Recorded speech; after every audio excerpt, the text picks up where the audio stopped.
අපේ ගුරුවරයා අපිට අපිමයි. මේ කියන මානසිකත්වයට අපි එන්න ඕනේ. ගුරුවරයා අපට උදව් කරයි. ගුරුවරයා දිවසින් දැකලා අපට හරියට පෙන්නලා දෙයි. ගුරුවරයා කවදාරි වඩලා ප්‍රත්‍යක්ෂ කරලා හරියට මේක කියලා දෙයි. එතක අපි ඉවසන්න ඕනේ කියලා අපි ගුරුවරයා කෙරෙහි එහෙම නැත්නම් යම්කිසි කෙනෙක් කෙරෙහි බලාපොරොත්තුවක් තිබුණාම අපට මාර්ගෙ වැඩෙන්නේ නැහැ. ඒකව අපේ සිත නිවැරදිවම දන්නේ අපි. අපේ දුර්වලකම් අපි තමයි දන්නේ. අනිත් අය කවුරුත් දන්නේ නැහැ. එහෙනම් අපේ කමඨාන අපේ ගුරුවරයා වෙනවා නම් අපිට අපිම ගුරුවරයා වෙලා ඒක නිවැරදි කරනවා නම් මාර්ගෙ වැඩෙනවා. කයදියා බලාගෙන ඉන්න කියනවා. කයදියා බලාගෙන ඉන්නවා. දැන් මාසයක් දෙකක් අවුරුද්දක් හතක් එහෙම ඉන්නවා. අපට අවුරුදු 15ක් විතර ඉන්නවා. මොකද කායානුපස්සනාව වඩන අවුරුදු 13 මාරක්. මොකවත් වැඩිලා නැහැ. කයදියා බලනකොට ඇත්තටම කයදියා බලනකොට කොටස් වශයෙන් බැලෙනවද? සම්පූර්ණයෙන් බැලෙනවද? ඇයි ඉසමනේ කරනකොට කය අමතක වෙන්නේ? හත මෙනේ කරනකොට කකුල අමතක වෙන්නේ. ඇයි මේක සම්පූර්ණයෙන් පේන්නේ නැද්ද? ඇයි මේ කොටසෙන් කොටසට මේක වෙනස් වෙන්නේ? ඇයි මේක සම්පූර්ණයෙන් බලන මානසිකත්වයේ නැද්ද? ඇයි මේ කය අමතක වෙන්නේ? අමතක වෙන්නේ මොන වගේ හේතුවක් නිසාද? ඒ හේතුව කොතනද තියෙන්නේ? ඇයි මට කය ගැන බලනකොට එක එක ඒවා එන්නේ? ඒ බලන ධාරිතාවට අනුව මේ සිත කැළඹෙන්නේ ඇයි? මේ වගේ පුංචි පුංචි සියුම් තැන් තේරුම් අරගෙන ඒ අඩුපාඩු ටික නිවැරදි කරනවා. මාර්ගය වඩනවා කියන්නේ ඒවා නිවැරදි කරලා හරියටම තේනවා කය බලනවා කියන්නේ මෙන්න මේකයි. මෙන්න මේ විදියටයි. දැන් ගොඩාක් දුරට කය දිහා බලනවායි කියලා කියනකොට කය දිහා බලන් ඉන්නවා. ඇත්තටම කය දිහා නෙමෙයි බලන්නේ. කය දිහා බලනවා කියන මානසිකත්වය අදාගත්තා. ඒ මානසිකත්වයේ 100න් ඉන්නවා. කය දිහා මම බලන කෙනෙක්. ඒ කියන මතකයේ තියෙනවා යාට. එයා මං කය දිහා බලන කෙනෙක් කියන ඒ මතකයේ ඉන්නවා. ඒ ඇත්තටම කය දිහා බලන කෙනෙක්. කය දිහා බලන කෙනාගේ මතකයේ සම්පූර්ණ කයේ තියෙනවා. මුළු සර්වාංගයම යාට දැනෙන්න ඕනේ. ඒ කියන්නේ මුළු සර්වාංගය පිළිබඳව යාට ඒ අවබෝධය තියෙනවා, ඒ දැනුම තියෙනවා. ඒ කියන්නේ එයා කය බලන කෙනෙක්මයි.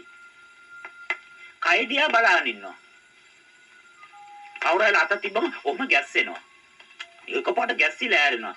එයා කය තමයි බලන්නේ. කොයි කයද? අර මතකේ තියෙන කය. මෙතන නෙමෙයි එයා ඉඳලා තියෙන්නේ. එයා කොයිද ලෝකෙක ඉඳලා තියෙන්නේ. හරි. කය බලලා තියෙන්නේ. හැබැයි මේ කය නෙමෙයි. හැබැයි බලන්නේ කිව්වේ මේ කය. එතකොට කයේ සිත තියනවා කියන කොතන තියෙනවනේ? මේකේ තියෙන්න ඕනේ. අල්ලනවා. ගැස්සෙන්නේ නැහැ. එයා දන්නවා කයනේ ඉන්නේ. 100 තියෙනවා. ගැස්සෙන්නේ නැහැ. විනාඩි 5ක් ඉන්න කියන අයට සතුටු කළා. ඇයි? එයා පැහැදිලිව දන්නවා කෙනෙක් ළඟට එනවා. ස්පර්ශ කරන්නයි අර තරංග කම්පන ඔක්කොම යට දැනෙනවා. කයේ 100 පීඨවල තියෙන. එහෙම 100 පීඨවල කයේ 100 වැඩි වුණාම රූපයක් දකින්නවා. දකින්නකොට දැනෙනවා මේ ඒක ලස්සන එක ගත්ත ලෝභය දැක්ක නේද? කයේ 100 වැඩි නිසා මනාම රූප වලින් ප්‍රශ්න තියෙනවා. ඇයිනස කවුද දන්නේ මේ මනුස්සයා කෑ ගන්න භාවනා හරි කයේ 100 වැඩි දැන් එයාට තේරෙන එක ඇහෙනකොට මේ කලින් මිනිසුන්ට බනින්න අදහස් ඇතිවෙන දැන් ගිහලා බැනලා එන්න හිතෙනවා. කෑ ගන්න තියෙන මේ භාවනා කරනවානේ. මාර වැඩි. ඒ කියන්නේ මේ කයේ 100 වැඩෙනකොට මේ වැඩි වෙනකොට මේ ආයතන වලට එන පණිවිඩ ඔක්කොම දැනෙනවා. අඩුපාඩුත් එක්ක දැනෙන්නේ. එහෙනම් මේ ටික හැදුවාම හරි. හරිනේ.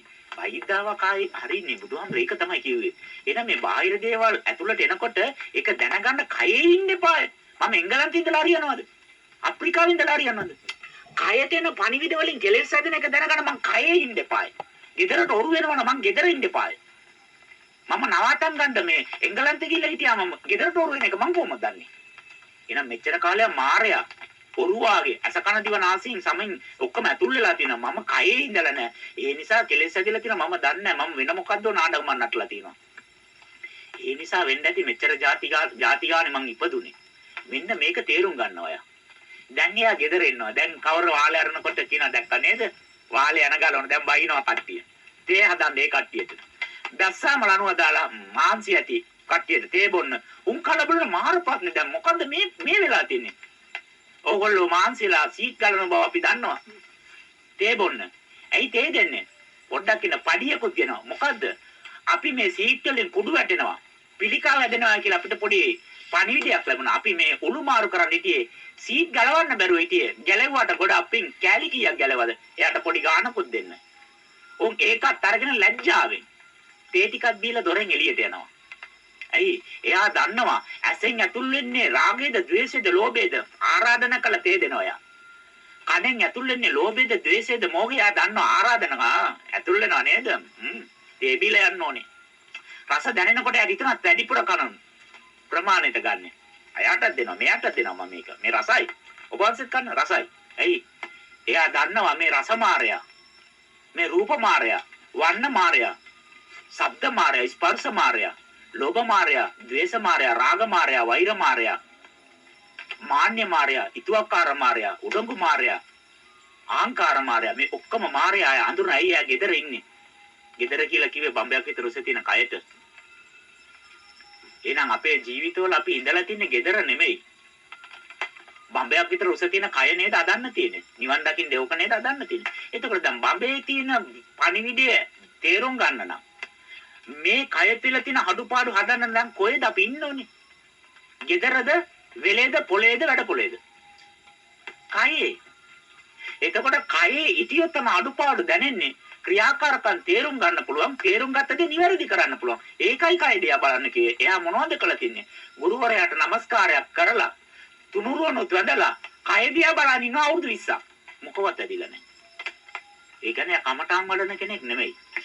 ගුරුවරයාගේ වචනය අකුරට පිළිපදින කෙනෙක්. එයා බොඩිගාඩ් කෙනෙක්. කිසිම කෙනෙකුට ඇතුල් වෙන්න දෙන බලාගෙන ඉන්නවා. එයා දන්නේ නැහැ අනතුරු කරන්නේ කවුද? යහපත කරන්නේ කවුද? නෑ ඇතුල් වෙන්න බෑ.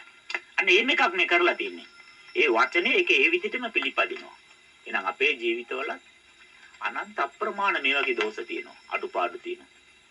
කය මත සිත පීඩවනවා. සිතවිලි දිහා බලනවායි කියලා කියන්නේ මේ සිතවිලි වල ක්‍රියාකාරීත්වය තේරුම් ගන්නයි මේ කමඨාන දීලා තියෙන්නේ. ඇති වෙන සිතවිලි වල ලෝභ දේශ මොහ කොහොමද මේක වෙනස් වෙන්නේ? ලෝභයෙන් ඇවිල්ලා ඒක ද්වේෂයට පරිවර්තන වෙන්නේ කොහොමද? ද්වේෂය කටගත්තාම මේ පලිගන්නකම ඇඟ වෙවුලන්නේ ඇයි? මේ වෙනස් වෙන්නේ ඇයි? මොන හේතුවක් නිසාද මේ වගේ මානසිකත්වයක් ඇති වෙන්නේ?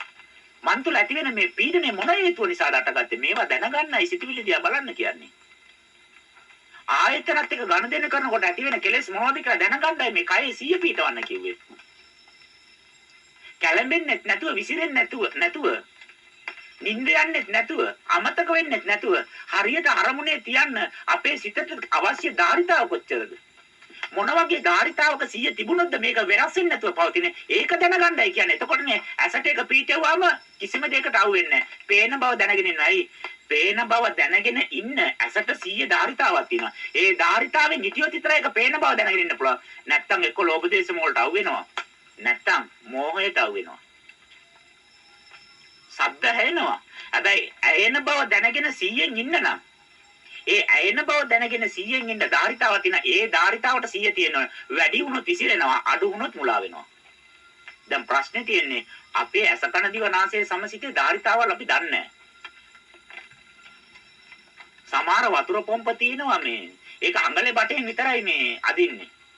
අපි මොකද කරන්නේ? ඒ අඟලේ බටේ වෙනකොට අඟලෙන් අරගෙන ඒක තව අඟල් එකමාරකට විතර සවි කරලා මීටර 100යි එකෙන් අදින්න පුළුවන්. මීටර 300කට අමුණනවා. මෝටරේ වැඩ කෙරවලට වතුර එන්නේ නැහැ. මිනිස්සු අහන මෝටර දාලා තියෙන බය වෙන්න එපා. උදේ ඉඳලා රාය වෙනකම් වැඩ වතුර එන්නේ නැහැ. ඇයි? ඒකේ ධාරිතාව වෙනස්. එහෙනම් දැක්කා පමණයි කියලා අපි හිතන්නේ නැතුව දැක්ක ගමන් කලබල වෙලා පොළොව අරගෙන යන්නේ ඇයි? ඒ කියන්නේ දැක්ක පමණට වඩා මොකද්ද එකක් තිබිලා මොකද්ද? කැළඹිච්ච ස්වභාවයක්. අර කැළඹිච්ච ස්වභාවයක් නැති වෙලාවේ ලස්සනට ඉන්නවා. අපේ දරුවෙක් වටුනාම බඩමුට්ටු පෙරලගෙන ගිහලා උස්සනවා. පාරේ යන මිනිස්සෙක් වටුනාම අයියෙන් ගියාම ඕක තමයි. ඒකනේ කියන්නේ බයිසිකල් පදිනකොට පිළිවෙලට යන්න එපා. ෆ්ලයිට් වල නෙමෙයි යන්නේ. මේවා ෆ්ලයිට් නෙමෙයි. පයින් යන්නේ. පරිස්සමෙන් යන්න එපා. එහෙම කියලා අපි ඒක දිහා බලාගෙන ඉනවා. දුවගෙන ගිහලා උස්සන්න යන්නේ. ඇයි? අපේ එක්කනේ නෙමෙයි යා. එහෙනම් මේ ඇස දැක්කාම, ඇසෙන් යමක් දැක්කාම කලබල වෙලා නාම රූප වලින් අපි ටක් ගාලා ඇලින් ගැටි වලට අහු වෙන්නේ ඇයි? කලබල වෙලා. එහෙනම් කලබල නොවි තිබුණොත් නේද මේක දැක්ක පමණයි කියන තැනට එන්න පුළුවන්.